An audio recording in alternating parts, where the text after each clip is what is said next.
அன்பார்ந்த மாதா தொலைக்காட்சி நேயர்களுக்கு வணக்கம்.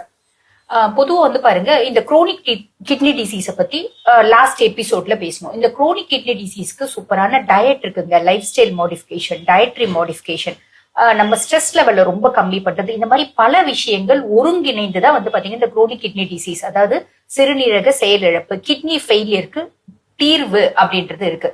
அது ஃபர்ஸ்ட் ஸ்டேஜா இருந்தாலும் சரி, செகண்ட் ஸ்டேஜா இருந்தாலும் சரி, தேர்ட் ஸ்டேஜா இருந்தாலும் சரி, இந்த மாதிரி நிறைய விஷயம் நாங்க சொல்றோம்.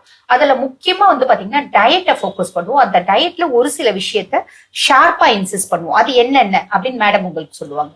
இப்போ இந்த கிட்னி ப்ராப்ளம் இருக்கு இல்லையா, இது ஜென்ரலா கிட்னி ப்ராப்ளம்னு கிரியேட்டினைன் லெவல் அதிகம், உடனே கான்டாக்ட் பண்றாங்க, ட்ரீட்மெண்ட் எடுக்கிறவங்க ஒரு சாரர்.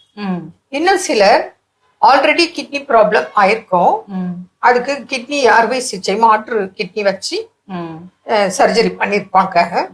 அந்த கிட்னியும் டேமேஜ் ஆகிற வாய்ப்பும் நிறைய பேஷண்ட் இன்னைக்கு தொடர்பு கொள்றாங்க.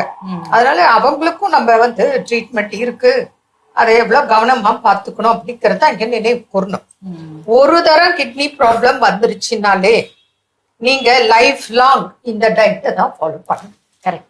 அது அறுவை சிகிச்சை செய்தாலும் சரி, செய்யலனாலும் சரி, நீங்க என்ன பண்றீங்க, நமக்கு தான் வேற கிட்னி வச்சாச்சு, நம்ம பழையபடி இருக்கலாம், நல்லா இருக்கிறோம், எல்லாம் சாப்பிடலாம் அப்படின்னு சொல்லிட்டு பழைய மாதிரி விட நார்மலா சாப்பிட்றதோ இல்ல அதை விட இன்னும் விரும்பினதெல்லாம் சாப்பிட்றதோ மிக மிக தவறு. அப்போ நீங்க கிட்னி பேஷண்ட்ங்கிற மனதுல வச்சுக்கணும். கரெக்ட். நீங்க கிட்னி பேஷண்ட் தான், மனதளவில் அதை இன்னும் ஸ்ட்ராங்கா வச்சுட்டு கடைபிடித்தால் உங்க லைஃப் ரொம்ப நாள் நீடிக்கும். இல்ல அப்படின்னா அந்த கிட்னியும் என்ன, சிலருக்கு 5 years தான் வாரண்டி கொடுப்பாங்க. அது 5 years மேக்ஸிமம் தாங்கிறது இல்லை சிலருக்கு. இல்ல நம்ம பாடியே ஃபர்ஸ்ட் புது கிட்னி அக்செப்ட் பண்றது இல்ல, ஃபாரின் பாடியை தான் ட்ரீட் பண்ணுது. அதுக்கு நிறைய மருந்து கொடுத்து தான் அந்த கிட்னியை அக்செப்ட் பண்ண வைக்கிறாங்க. ரொம்ப ஹைஜீனிக்கா இருக்கணும், ரொம்ப ஃபாலோ பண்ண வேண்டியது இருக்கு. அப்படி இருக்கும்போது நீங்க நார்மலை விட இன்னும் ஜாலியா எல்லாம் சாப்பிட்டா எப்படி அது தாங்கும்? அதனால நீங்க வேற கிட்னி வச்சாலும் கூட நீங்க கிட்னி பேஷண்ட் அப்படிங்கிறத மனசுல வச்சுட்டு எப்பவுமே டயட் ஃபாலோ பண்ணுங்க. அந்த வகையில பார்க்கும்போது நம்ம ஒரு 3 to 4 grams சால்ட் எடுத்துக்கலாம். மருத்துவர் ஆலோசனைப்படி உங்க டெஸ்ட் ரிப்போர்ட்டை எடுத்துட்டு வாங்க, இன்னும் பக்கவா உங்களுக்கு பார்த்து கொடுப்போம். அதுல பாத்தீங்கன்னா நீங்க நார்மலா புரோட்டீன் அப்படின்னா உங்களுக்கு அனிமல் புரோட்டீன் விட வெஜ் புரோட்டீன் கொஞ்சம் பெட்டர். அதனால வெஜ் புரோட்டீனா நீங்க எடுத்துக்கலாம். அது கூட லிமிட் தான் இருக்கு, புரியுதுங்களா? அதை தவிர உங்களுக்கு வேற பிபி இருக்கா, சுகர் இருக்கா, அதெல்லாம் நம்ம பார்த்துட்டு அதுக்கு உங்களுக்கு டயட் அட்வைஸ் பண்ணுவோம். அந்த வகையில பார்க்கும்போது கொஞ்சம் பப்பாயா எடுத்துக்கலாம், பைனாப்பிள் எடுத்துக்கலாம், கொஞ்சம் மாதுளை எடுத்துக்கலாம், கொஞ்சம் கொய்யா எடுத்துக்கலாம். அது இன்னும் ஓப்பனா சொல்லப்போனா காலையில எழுந்த உடனே நம்ம தமிழ்நாட்டு ஃபுட் ஹேபிட் எப்படின்னா இட்லி, தோசை, பூரி, பொங்கல், இப்படி. நான் என்ன சொல்றேன், அதை விட்டுருங்க, ஃப்ரூட்ஸ் எடுங்க. இங்க வரும்போது உங்க பாடி கண்டிஷன் தகுந்த மாதிரி ஃப்ரூட்ஸ் லிஸ்ட் கொடுக்குறோம், அந்த ஃப்ரூட்ஸ் எடுக்க. கொஞ்சம் ஆப்பிள், கொஞ்சம் மாதுளை, கொஞ்சம் கொய்யா, 1 hour ஒன்ஸ் கூட நீங்க எடுக்கலாம். அப்போ உப்பு, கார, புளி, எண்ணெய், நெய், மசாலா எதுவுமே இல்லை. புரியுதுங்களா? அடுத்தது எல்லா வெஜிடபிள்ஸ், உங்களுக்கு என்ன வெஜிடபிள்ஸ் அலோடு அந்த வெஜிடபிள்ஸ் போட்டு ஒரு சூப் இல்லை கூட்டு, ஒரு பொரியல் அப்படி வச்சுக்கோங்க. பாரம்பரிய அரிசிகள்லாம் பயன்படுத்தலாம், புரியுதுங்களா? பாரம்பரிய அரிசிகள் தான் உங்களுக்கு ரொம்ப சிறந்தது. அந்த வகையில அந்த ரைஸ் ஒரு பிடி, ஒரு கப்புன்னு வச்சுக்கோங்களேன். அப்போ 4 கப்பு வெஜிடபிள்ஸ். அது கூட உங்களுக்கு என்னென்ன வெஜிடபிள்ஸ் அலோடு, அது கீரையில கூட என்ன கீரை அலோடு, என்ன கீரை நீங்க சாப்பிடக்கூடாது, அப்படி லிஸ்ட் இருக்கு.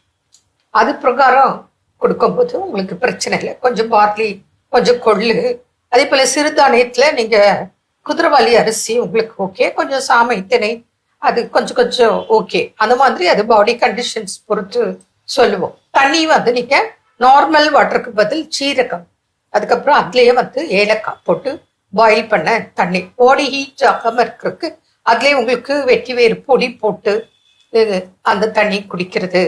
அதுக்கப்புறம் சில கஷாயங்கள்லாம் சொல்லுவோம், என்னென்ன போட்டு நீங்க ஒரு ஹெர்பல் டீ மாதிரி ஹோம் ரெமெடிஸ் எல்லாம் சொல்லி கொடுப்போம். அதெல்லாம் நீங்க எடுக்கலாம். சன்பாத் எடுக்கலாம், நல்லா ஸ்வெட் ஆகணும், வேர்வை வரணும். நீங்க எவ்வளவு இன்டேக் வாட்டர் குடிக்கிறீங்களோ அந்த அளவுக்கு யூரின் நல்லா வெளியேறணும். அதெல்லாம் டெய்லி நீங்க மானிட்டர் பண்ணணும், ரொம்ப ஹைஜீனிக்கா வச்சிருக்கணும். இது நார்மல் பேஷண்ட்க்கு. சர்ஜரி பண்ணி வர கிட்னி பேஷண்ட்க்கு இன்னும் ஹைஜீனிக்கா பார்த்துக்கணும். நான்வெஜ் வந்து வெரி லிமிட்ஸு. நீங்க சர்ஜரி முடிஞ்சிருச்சு நல்லா நான்வெஜ் சாப்பிடலாம் அப்படின்னா அது ரொம்ப தப்பு. ஒரு 50 கிராம் இல்லை 100 கிராம், அது கூட ரொம்ப ஸ்பைசியா அப்படிலாம் கிடையாது. அந்த மாதிரி டயட் இருக்கு. அது எப்போ நல்லா இருக்கும் போதும் பார்த்துக்கணும். டயாலிசிஸ் பண்ணாம தடுக்கிறதுக்கும் கிட்னி பேஷண்ட் ஃபாலோ பண்ணணும். இல்லை கிட்னி மாற்று அறுவை சிகிச்சை யாரோ டோனர் கொடுத்துருக்காங்க, உங்களுக்கு கிட்னி புதுசா வச்சிருக்காங்க, சர்ஜரி முடிஞ்சிருச்சு அப்படின்னாலும் நீங்க அதெல்லாம் ஃபாலோ பண்றதோட கூட ஆல்கஹால் பயன்படுத்தக்கூடாது, ஸ்மோக் பண்ணக்கூடாது. இதை விட மனது ரொம்ப அமைதியா வச்சுக்கணும், காமா வச்சுக்கணும். டென்ஷன் ஆக்குறது, ஸ்ட்ரெஸ் ஆக்குறது, கவலைப்படுறது, தூக்கம் இல்லாம கஷ்டப்படுறது அந்த மாதிரி எல்லாம் இருக்கக்கூடாது. அப்போ அதுக்கு தகுந்த உங்களுக்கு அட்வைஸ் கொடுத்து, உடற்பயிற்சி சொல்லி கொடுத்து, மெடிசன்ஸ், டயட்டு எல்லாமே நம்ம கிளினிக்ல உங்களுக்கு சொல்லி கொடுப்போம். அது கடைபிடிக்கும் போது நீங்க இன்னும் உங்க லைஃபை நீடித்து வாழ வழிமுறைகள் இருக்கு. அது யார் கையில இருக்கு? பேஷண்ட்ஸ் கையிலே. அவ்வளவுதான் விஷயம். இதை புரிஞ்சுக்கிட்டீங்கன்னா நிச்சயமாக கடைபிடிக்கலாம், நிம்மதியா வாழ வழி இருக்கு. இது வந்து பாதிச்சவங்களுக்கு தான் இல்லை, இப்ப இருக்கிற யங்ஸ்டர்ல இருந்து சொல்ல வேண்டிய ஒரு கட்டாயத்துல இருக்கு.